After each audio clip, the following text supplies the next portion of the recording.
Hello বন্ধুরা, তোমরা সবাই কেমন আছো? আশা করি তোমরা সবাই ভালো আছো। আমি পাপিয়া চলে এসেছি তোমাদের সামনে আরও একটা নতুন রান্নার রেসিপি নিয়ে। আজকে আমি রান্না করেছি শশার ঘন্ট। চলো এই শশার ঘন্টটা এত সুন্দর রেসিপি আমি কিভাবে রান্না করেছি দেখে নিই। শশার ঘন্ট রান্না করার জন্য আমি এখানটায় নিয়ে নিয়েছি দুটো শশা। শশাগুলো একদম নরম শশা নেবেন না।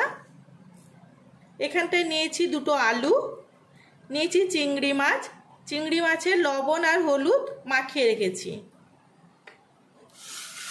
ঘন্টটা রান্না করার জন্য আমার এখানটায় মশলা লাগছে দুটো পেঁয়াজ, আদা, তেজপাতা, চিনি, হলুদ, পাঁচফোড়ন, লবণ, গুঁড়ো জিরের গুঁড়ো আর লাগছে লঙ্কা। চলো এখন রান্নাটা শুরু করি। রান্নাটা শুরু করার আগে আমি পেঁয়াজগুলো কুচিয়ে নেব, আদাটা বেটে নেব আর শসা আলু কেটে নেব। শসাগুলোকে এইভাবে বড় বড় করে কেটে নিয়েছি, আলুগুলো কেটে নিয়েছি, পেঁয়াজটাও কুচিয়ে নিয়েছি, আদাটা বেটে নিয়েছি। চলো এখন রান্নাটা শুরু করি। এখন কড়াইটা গরম হয়ে গেছে, কড়াইয়ের মধ্যে দিয়ে দিচ্ছি সর্ষের তেল।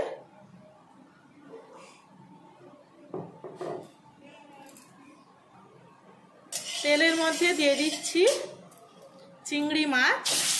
চিংড়ি মাছগুলো ভেজে নেব।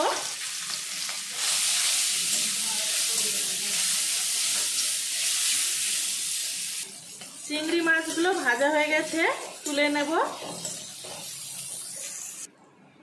চিংড়ি মাছ ভাজার পর যে তেলটা বেশি হয়েছে, এখন ওই তেলের মধ্যে দিয়ে দেব আরও একটু সর্ষের তেল। এখন ওর মধ্যে দিয়ে দেব পাঁচফোড়ন, কুচনো পেঁয়াজ। এখন ভালো করে ভেজে নেব। পেঁয়াজটা হালকা ভাজা হয়ে গেছে, এখন ওর মধ্যে দিয়ে দিচ্ছি আদা আর পেঁয়াজ কিছুক্ষণের জন্য আরো ভেজে নেব।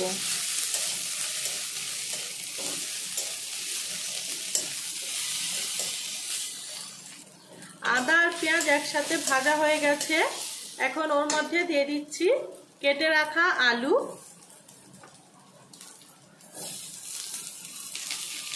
আলু আর পেঁয়াজ ওইগুলো একসাথে ভেজে নেব আরো কিছুক্ষণের জন্য। এতে করে আলুটাও হালকা ভাজা হয়ে যাবে।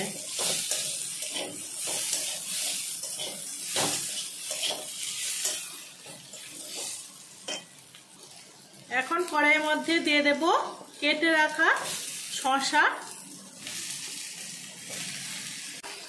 শসাগুলো দেওয়ার পর কিছুক্ষণের জন্য শসাগুলো ভেজে নিতে হবে।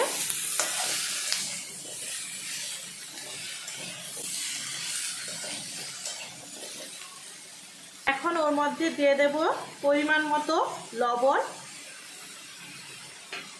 হলুদ, গুঁড়ো লঙ্কা। এখন ওর মধ্যে দিয়ে দিচ্ছি তেজপাতা।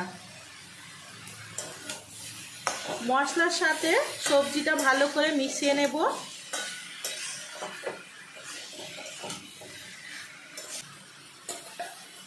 ভেজে রাখা চিংড়ি মাছটা দিয়ে দিয়েছি। এখন কিছুক্ষণের জন্য ঢাকা দিয়ে রেখে দেব। ঢাকাটা দেওয়ার পর ফ্লেমটাকে একদম লো করে দিতে হবে। কতটা সুন্দর কালার এসছে দেখুন, দারুণ একটা কালার এসছে। জল বেরিয়ে গেছে শসা থেকে। এখন ওর মধ্যে দিয়ে দেব জিরে গুঁড়ো, দিয়ে দিচ্ছি চিনি, আরো কিছুক্ষণের জন্য ঢাকা দিয়ে রেখে দেব। এখন ঢাকনাটা খুলে দেখব জলটা শুকিয়েছে না। জলটা শুকোয়নি, আরো কিছুক্ষণ জলটা শুকোতে টাইম লাগবে। এখন সবজিগুলো ভালো করে ঘেঁটে দেব। দেখুন আলু কিংবা শসা ভালো করেই সেদ্ধ হয়ে গেছে। এখন এইভাবে একটু ঘেঁটে দেব। রেডি হয়ে গেছে, এখন এটা নামিয়ে নেব।